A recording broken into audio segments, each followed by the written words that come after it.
Good morning, beautiful people.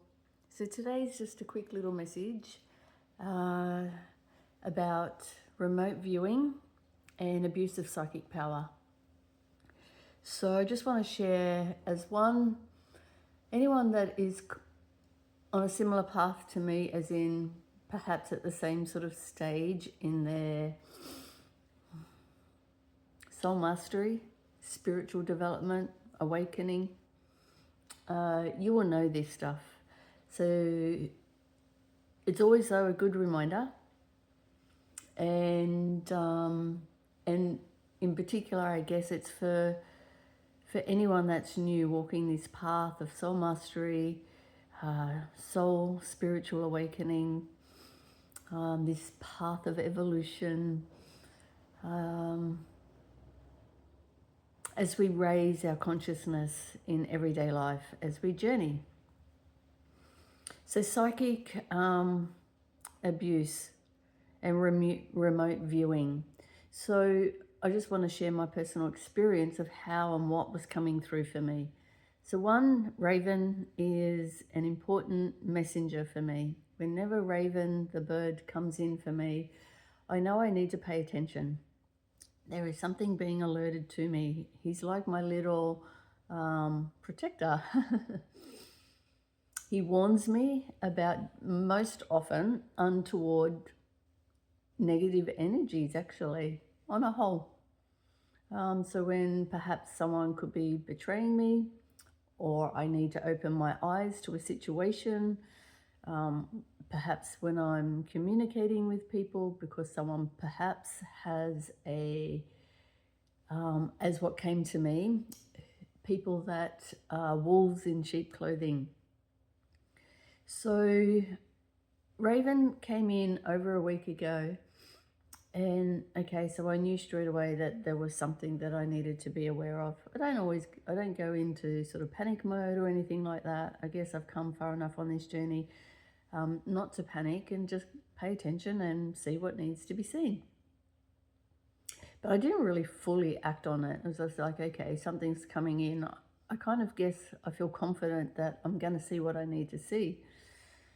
Anyway, Raven was actually becoming persistent. I went, oh, okay, so there's something for me to stop and look at, which means I need to actually pause and really go within to see what's being shown to me. So I was aware of this, and Raven can actually give me really direct messages, like literally fly right in, almost directly right to my eyes, and then up and away. And that did actually happen when I was out gardening.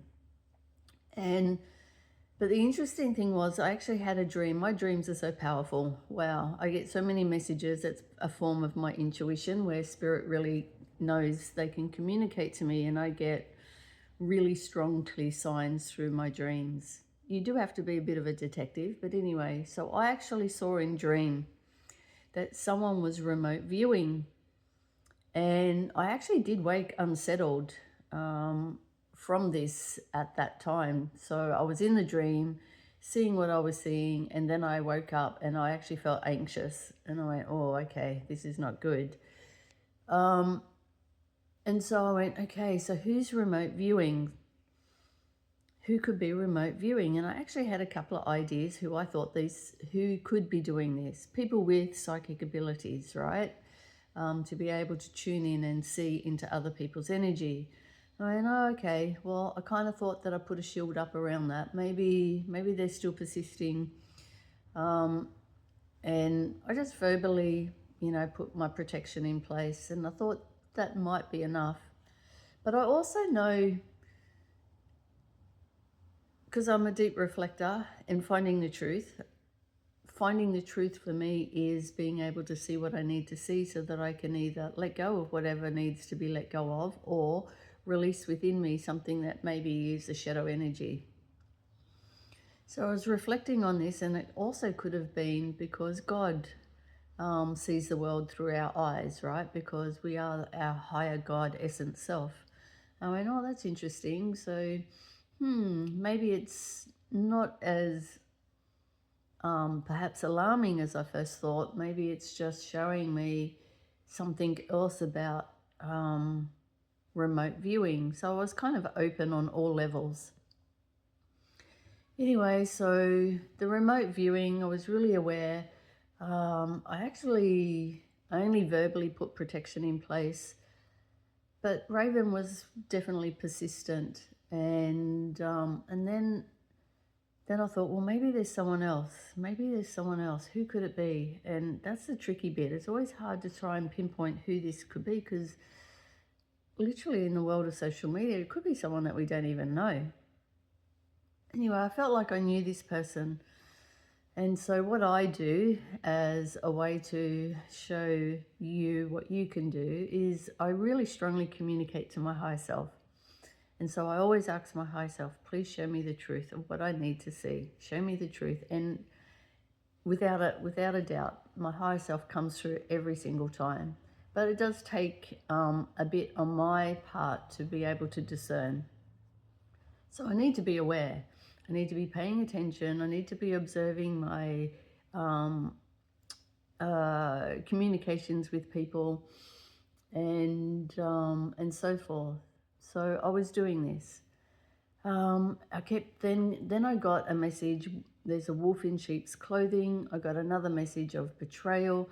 I got a message that these are like drop-in messages. Someone's privy to information, or someone has been privy to information that they don't have permission for.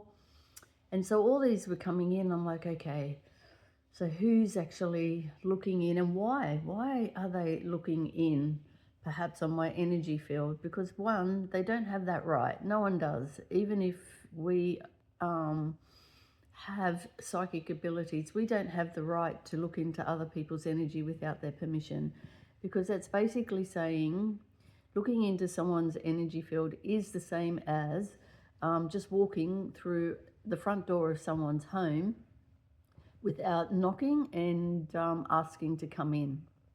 So it's that simple. That's what this means. And so then it was interesting. I went to somebody's home in the past week, and they said something to me, and they said, they actually asked me a question. They said, I got a black feather on my doorstep. And they didn't pick it up. They left it there, and they really felt that it was really important. This is not a person that is, I guess, in conscious awareness of, I guess, evolution, and maybe a 3D consciousness is probably where they're at. That's probably the easiest way to explain it, which is not a bad thing. Because there will still be many people that will remain in that space.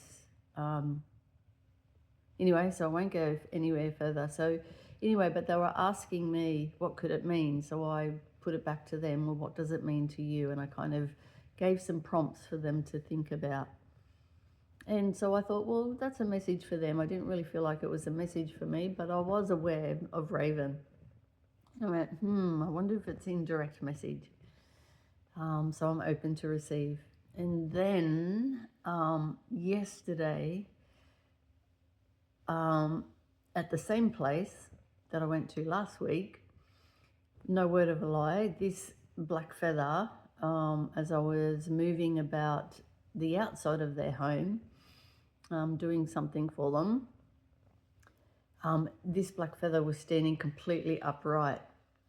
And then it dawned on me, and I know this person has a family member who apparently, because I don't know for sure, but apparently is quite psychic in their abilities. And I thought, I wonder if they've been remote viewing into my world, my energy, for whatever reason. And anyway, so I decided to sit with this and discern, is there something in this? Because that was pretty direct. That was pretty clear. It's here. It was literally the feather was standing upright. Um, and it was so obvious that I couldn't sort of not acknowledge that. So I picked up the feather and I still had it in my hand. I went into the home, I put it down so I could do something else for this person. And I thought, I won't leave this feather here because it might confuse them and they might get worried and think that it was for them, unless I felt like I needed to. And the funny thing is I left it there, but then I'd forgotten about it and I went to leave, and then I remembered, I had to go back and get the feather. So I knew it was for me. So I got to then sit in stillness and communicate with my higher self to show me what I needed to see. And then I was getting all these messages. I've just written it down here. So I said, okay, I'll just go back for a second. I said, if this person is looking into my energy field, well, why? Why would they be doing that? And I got out of fear, fear of competition. And there was another fear that came in, but I can't remember what that was, so I don't feel that it's important. But there was two things that came to mind. I heard again, privy of information that they have no right to. And also last week I was getting messages for the need to protect myself, shield of protection. And so I was able to sort of put this all together as a detective I am. And I went, okay, here we have somebody who is abusing their power. They're remote viewing into my energy field for whatever reason, but it feels like out of fear of competition. I did ask my higher self if they had tried to do anything negative towards my energy, put in blocks or what have you, and I felt that there was a confirmation no, so I didn't need to worry about that. But it was definitely a person that was looking into my energy field, and as to how deep they were going, I don't know, but they were not privy to that information, and they did not have my permission to do so. I didn't give them permission to walk through the front door to come into my home. So I knew straight away I needed to put in my protection. So this is a reminder for you guys to do the same. We don't know, with the rise of psychic abilities and powers, I guess unfortunately there will be people that will abuse that power. We are going to be moving into a space where everyone will be able to communicate telepathically. So we're moving into a really important space of spiritual growth and abilities of what people can do with their psychic abilities. And I guess there's always that chance that people will abuse that power, and they can do that through remote viewing. Anyway, so I heard that I need to put my protection in place, and then I said, is there anything I need to do about this? Do I need to say anything to this person?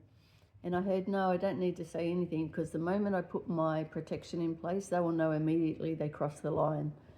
And they will just know, and that's what they need to, this will be their lesson, because if they then don't, they will know that protection on my part was put in place, because they won't be able to view into my energy. And with that knowing, the consciousness of that, they have that choice to do the right thing from that moment forward. If they choose not to do the right thing and not abuse their power, then I guess there will then, the natural consequences will be karmic. And so what I also heard is, so this is what I heard, I don't need to say anything, because this person, once I put my shield up, they will know they crossed the line and abused their power. And then I heard, you have nothing to worry about because Spirit had your back, which is a beautiful confirmation. And I guess this is where I'm getting really confident on this path as I grow more and more on my path, spiritually, consciously, as I evolve. And it's literally every day a path of soul mastery. And it's really important. If there was one thing that we all did in this human existence, is to always be the best versions of ourselves, always acting from a place of highest truth, highest love for the highest good of all. And so I am confident, sometimes a little bit slow and lazy to take action on things, but because I try not to stress or worry about things. One, because I know I am protected. Two, I feel confident that I am protected.